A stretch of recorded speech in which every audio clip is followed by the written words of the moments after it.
We're here with Garey Williams, and Garey is a fine author and exquisite teacher and player. He's written 3 books that Hudson Digital distributes, and we're going to speak now about his book called The Ride Hand. Garey, welcome. Thank you, Rob. It's good to be here. So tell me, what led to you, writing this book? Well, it was more of an inspiration on the great contemporary fusion drummers, Steve Gadd, Benny Colaiuta, Dave Weckl, Omar Hakim, Chad Wackerman, just to name a few of many. And a lot of these great drummers in this more modern contemporary rhythms had more advanced ride cymbal rhythms than typically played by a lot of rock drummers, which is quarter notes and eighth notes and maybe some offbeats. So they would do like dun da da ding da da ding da da ding, where we do eighth and 2/16 or 2/16 and an eighth, or just playing offbeats only or endas. So the book is based upon the principles that were developed in the hi-hat foot, where you go through the same type of rhythmic exercise as the Rhythments, but you start to now incorporate more advanced ride cymbal patterns that involve some ride cymbal playing techniques, and they're just more difficult to coordinate against the other 3 limbs. So unlike the hi-hat foot, where I have you do every exercise with each of the 5 different timekeeping patterns, 2 and 4, 1 and 3 quarters, eighths, and offbeats. With the right hand, I selected specific left foot hi-hat patterns that I thought complemented the more specific ride patterns that I have in the right hand. So it really just advances your coordination, kind of like a jazz book would, in that you have more advanced ride cymbal rhythms.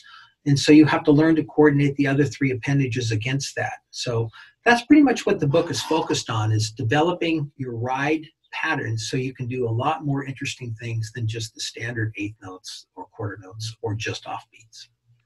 So obviously you get into a lot of independence, right?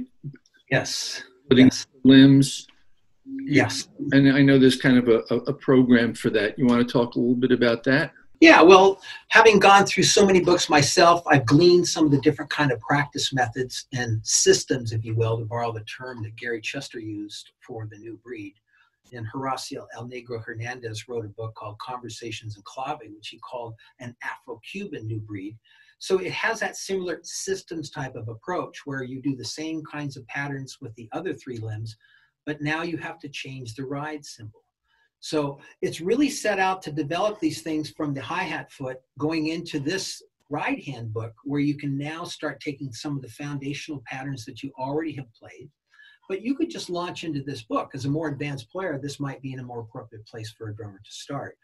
But the idea is to just have some nice systematic methods. I talk about how to practice, how to break things down. I've actually got an article in this book that's in all 3 of my books, simply called How to Practice, where I really focus a lot on time management skills and a good, well-balanced practice plan. And I always used to use this when I was in college, and I would post it. So not only do I talk about how to practice and organizing the subjects and the order and how much time you spend, which is all in here with a practice chart, I also have some discussions and then tutorial videos with the book that talk a little bit about how to build some of the mechanics involved to be able to pull off these more advanced ride patterns. It's great. Well, I think your description was excellent. It's a terrific book that you have, and I think something that's really needed and very useful for a lot of players. Anything else you want to add, Garey? And final comment? Well, you can watch the videos.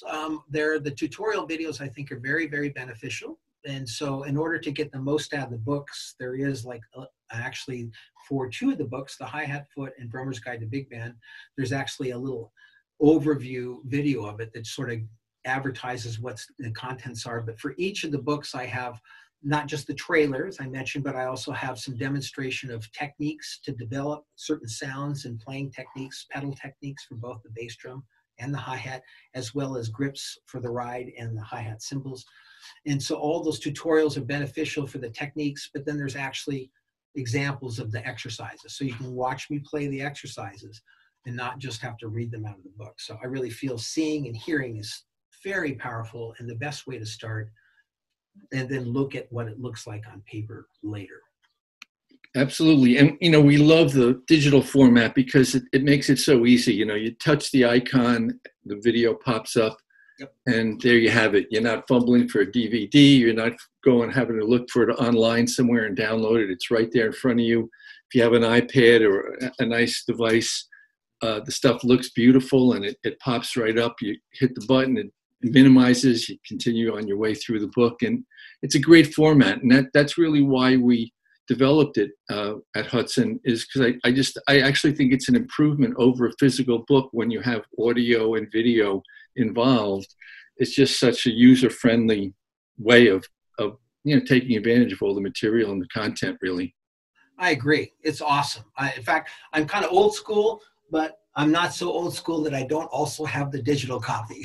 So I kind of like have them both. Because it's really beneficial, as you said, to just immediately hear it or see the video and not have to, get in. And plus the students can have, multiple books in one device. You're not carrying around a whole backpack full of stuff. So especially traveling on the road, you want to practice. It's right there in your iPad. It's great. Yeah, for sure. Garey, really appreciate your time today. Best wishes. We'll get through this crazy world that we're living in right now. We'll all get through it together, I'm sure. And what you're doing, we need the great teachers and good authors like you running around out there doing your thing. So thank you. Thank you, Rob. Really appreciate the kind remarks. Thanks. We'll talk soon. Okay. Take care. Have a good day.